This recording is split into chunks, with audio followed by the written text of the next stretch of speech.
Hello friends, कैसे हैं आप लोग। आशा करता हूं आप सभी अच्छे होंगे। और सरदार पटेल आश्रम की ऑनलाइन क्लासेस में मैं आप सभी का स्वागत करता हूं। दोस्तों, हम लोग करंट अफेयर्स पर चर्चा कर रहे हैं और इंटरनेशनल अफेयर्स से रिलेटेड करंट अफेयर्स टॉपिक्स हम पढ़ रहे हैं। दोस्तों, ये हमारी संस्था है जो कि आरएएस और यूपीएससी, आरएसएम, एसएसबी और आरपीएससी से रिलेटेड जो एग्जाम्स हैं उनकी तैयारी कराती है। ज़्यादा जानकारी के लिए आप एक बार इसको पढ़ सकते हैं। दोस्तों, पहली न्यूज़ हम जो डिस्कस करने वाले हैं वो है intermediate range nuclear forces treaty यानी आईएनएफ ट्रीटी पर हम आज डिस्कस करेंगे।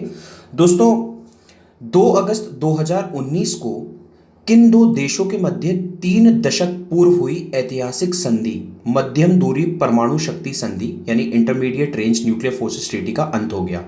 ये सवाल दोस्तों आपसे पूछा जा सकता है। तो मैं आपको बता दूं, रूस और अमेरिका के बीच में एक संधि हुई थी जिसका अंत हो गया है। दोस्तों, क्या कारण रहा, किस कारण से यह संधि का अंत हुआ? दोस्तों, रूस पर संधि के उल्लंघन के आरोप लगाते हुए अमेरिका ने इस संधि को रद्द कर दिया और जिसके बाद रूस ने भी इसकी औपचारिक घोषणा कर इस संधि के समापन करने की घोषणा की। दोस्तों, मैं आपकी जानकारी के लिए बता दूं कि ये संधि 8 दिसंबर 1987 को साइन हुई थी और उस समय अमेरिका के राष्ट्रपति रोनाल्ड रीगन थे और यूएसएसआर के जो राष्ट्रपति थे वो मिखाइल गोर्बाचोव थे। और दोस्तों, इन दोनों देशों के बीच में संधि हुई थी जिसमें निर्धारित हुआ था कि दोनों ही देश 5500 किलोमीटर तक मारक क्षमता वाली ज़मीन से मार करने वाली मिसाइलों पर प्रतिबंध लगाएंगे और इनसे रिलेटेड इक्विपमेंट्स या जो लॉन्चर्स वगैरह हैं उन्हें डिस्ट्रॉय करेंगे। लेकिन दोस्तों, अभी हाल ही में इस संधि को रद्द कर दिया गया है। मैं आपकी जानकारी के लिए ये भी बता दूं कि यूएसएसआर का विघटन 1991 में हो गया था। 1991 में यूएसएसआर का विघटन हो गया था और यूएसएसआर के बाद उसका उत्तराधिकारी रशिया बना और रशिया ने भी इस संधि को जो है कंटिन्यू किया था। बट अब दोनों ही देशों ने इस संधि को निरस्त कर दिया है। दोस्तों, हम बढ़ते हैं अगली न्यूज़ की तरफ।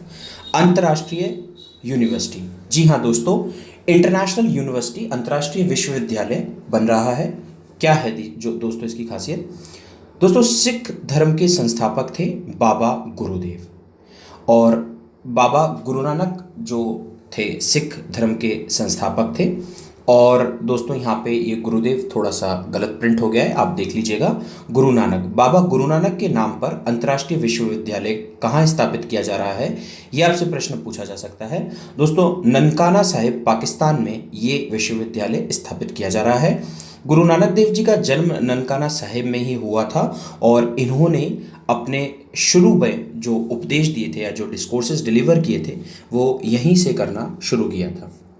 दोस्तों, अगला देखते हैं। ब्रिटेन के प्राइम मिनिस्टर चुने गए हैं बोरिस जॉनसन और अभी हाल ही में आप लोगों को पता होगा कि बोरिस जॉनसन को कोविड-19 पॉजिटिव पाया गया था, इसलिए भी ये चर्चा में थे। दोस्तों, देखते हैं, जुलाई 2019 में ब्रिटेन के प्रधानमंत्री चुने गए थे बोरिस जॉनसन और ब्रिटेन की सत्तारूढ़ कंजर्वेटिव पार्टी यानी रूलिंग कंजर्वेटिव पार्टी ने बोरिस जॉनसन को ब्रिटेन का नया प्रधानमंत्री चुना है।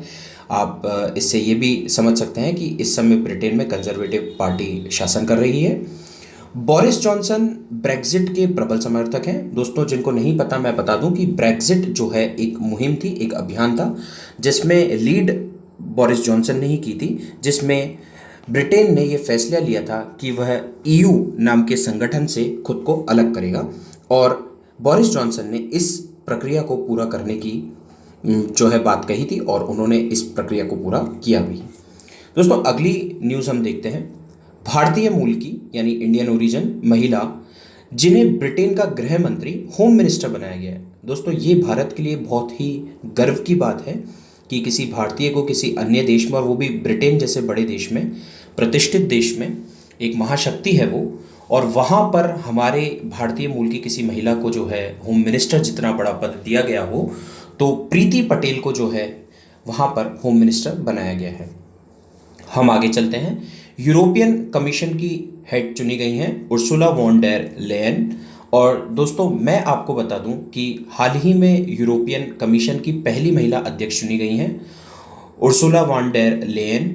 और दोस्तों, ईयू जो है एक संगठन है, यूरोपियन यूनियन, जहां पर 28 देश इसके सदस्य हैं और ये एक आर्थिक और राजनीतिक मंच है जहां पर ये लोग एडमिनिस्ट्रेटिव पार्टनरशिप करते हैं, प्रशासकीय साझेदारी इनकी होती है तथा इनकी कॉमन करेंसी है, इनकी साझा मुद्रा है। साथ ही साथ दोस्तों इनकी साझी विदेश नीति होती है। सुरक्षा को लेके भी ये सब मिलके ही नियम कायदे कानून बनाते हैं और दोस्तों इनकी न्याय की नीति भी एक दूसरे से मिलती जुलती ही होती है। अगला देखते हैं दोस्तों इबोला पैंडेमिक यानी दोस्तों इबोला महामारी।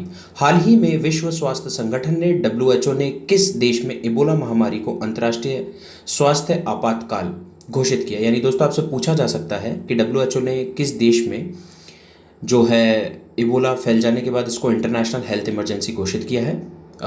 दोस्तों ये कॉन्गो देश है, अफ्रीकी देश है कॉन्गो, जहाँ पर इसके लगभग 2 मिलियन से भी ज़्यादा केसेस आए थे। और दोस्तों मैं बता दूं इबोला वायरस के बारे में कि ये एक ऐसा वायरस है which causes severe bleeding, organ failure और इससे आपकी मृत्यु भी हो सकती है, can lead to death. Human में spread the virus to other humans, ये एक मानव से दूसरे मानव में भी हो सकता है, बॉडी जो फ्लूइड्स होते हैं उनके माध्यम से या ब्लड के माध्यम से।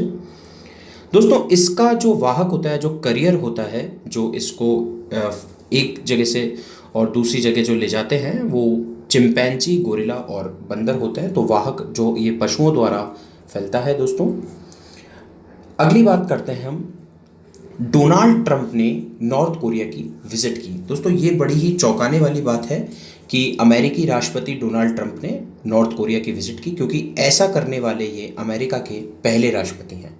आगे देखते हैं, अमेरिकी राष्ट्रपति डोनाल्ड ट्रंप ने हाल ही में जिस देश की यात्रा की है उसका नाम है उत्तरी कोरिया।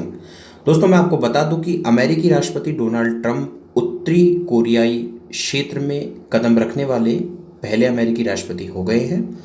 उन्होंने 30 जून 2019 को कोरियाई प्रायद्वीप यानी कोरियन पेनिसुला को विभाजित करने वाली DMZ क्षेत्र, ये वो क्षेत्र है दोस्तों, ये वो एरिया है जो कोरियन पेनिसुला को डिवाइड करता है, इसका नाम है DMZ एरिया। और वहाँ पर ये नॉर्थ कोरिया के शीर्ष नेता किम जोंग उन से मुलाकात की इन्होंने, और दोनों ने परमाणु अस्त्रों को जो है समय रहते ही इस पर रोक लगाने की मुहिम छेड़ी है। इन दोनों नेताओं की जो पहली मुलाकात है ये 2018 में हुई थी और कहीं ना कहीं डोनाल्ड ट्रंप सफल भी हुए हैं कि उत्तरी कोरिया परमाणु हथियारों का अब इस्तेमाल या उनका शोधन नहीं कर पाएगा। अगला देखते हैं दोस्तों, जुलाई 2019 में अमेरिका ने किस देश को नाटो देशों जैसा दर्जा देने वाला विधेयक को मंजूरी प्रदान की है। दोस्तों भारत के लिए, और ये एक अच्छी भी खबर है क्योंकि भारत को ये दर्जा मिलने से भारत सैन्य रूप से भी शक्तिशाली होगा और अंतर्राष्ट्रीय स्तर पर भी उसकी सैन्य शक्ति में वृद्धि होगी। दोस्तों अमेरिकी सीनेट ने वित्तीय वर्ष 2020 के लिए राष्ट्रीय रक्षा प्राधिकरण अधिनियम यानी नेशनल डिफेंस अथॉरिटी एक्ट पारित किया, जिसमें रक्षा सहयोग को बढ़ावा देते हुए भारत को अमेरिका के नाटो सहयोगियों जैसे कि इजराइल और दक्षिण कोरिया जैसे देशों का समान दर्जा प्रदान किया गया है। तो दोस्तों ऐसा दर्जा अमेरिका ने पहले सिर्फ 2 राष्ट्रों को दे रखा था, इजराइल को और दक्षिणी कोरिया को, आप ये देख सकते हैं। तो भारत जो है अब ये तीसरा ऐसा देश हो गया है जिसको अमेरिका ने ये दर्जा दिया है। दोस्तों इससे क्या फ़ायदा होगा, इससे ह्यूमैनिटेरियन असिस्टेंस यानी मानवीय सहायता, आतंकवाद, समुद्री डकैती और समुद्री सुरक्षा के क्षेत्र में वृद्धि होगी। हिंद महासागर में भी अमेरिका और भारत रक्षा सहयोग बढ़ेगा और इससे भारत की जो मैरीटाइम सिक्योरिटी है वो सुनिश्चित होगी। अगला देखते हैं, नाटो सहयोगी का दर्जा मिलने से भारत और अमेरिका के बीच अत्याधुनिक अमेरिकी सैन्य तकनीक यानी US की जो मिलिट्री टेक्नोलॉजी है उसका भी आदान प्रदान होगा, एक्सचेंज होगा। दोस्तों मैं आपको बता दूं कि अमेरिका की अगुवाई में नाटो की स्थापना 4 अप्रैल 1949 को हुई थी। इस संगठन में शामिल देशों के बीच एक दूसरे की सामूहिक यानी कलेक्टिव सिक्योरिटी का जिम्मा होता है। दोस्तों उम्मीद करता हूं कि आज की वीडियो में दी गई जानकारी आपको पसंद आई होगी और मैं आपको यह भी बतलाना चाहता हूं कि सरदार पटेल आश्रम द्वारा ऑनलाइन क्लासेस चलाई जा रही हैं RAS की, और ये क्लासेस 20 जून 2020 तक बिल्कुल निःशुल्क है। आप ज्वाइन करने के लिए हमसे संपर्क कर सकते हैं। और दोस्तों ये हमारा टेलीग्राम पर चैनल का नाम है सरदार पटेल आश्रम कोटा। दोस्तों मैं आपकी जानकारी के लिए ये भी बता दूं कि सरदार पटेल आश्रम बीपीएल वर्ग के बच्चों के लिए बिल्कुल निशुल्क शिक्षा का आयोजन करता है। और अब से दोस्तों हमारी जो क्लासेस होंगी बीपीएल फैमिलीज़ के लिए वो बिल्कुल ही निशुल्क होंगी, online as well as offline. Hopefully दोस्तों आपको ये वीडियो पसंद आई होगी। अगर पसंद आई है तो प्लीज़ चैनल को सब्सक्राइब कीजिए और इस वीडियो को लाइक कीजिए। Thank you, God bless you all.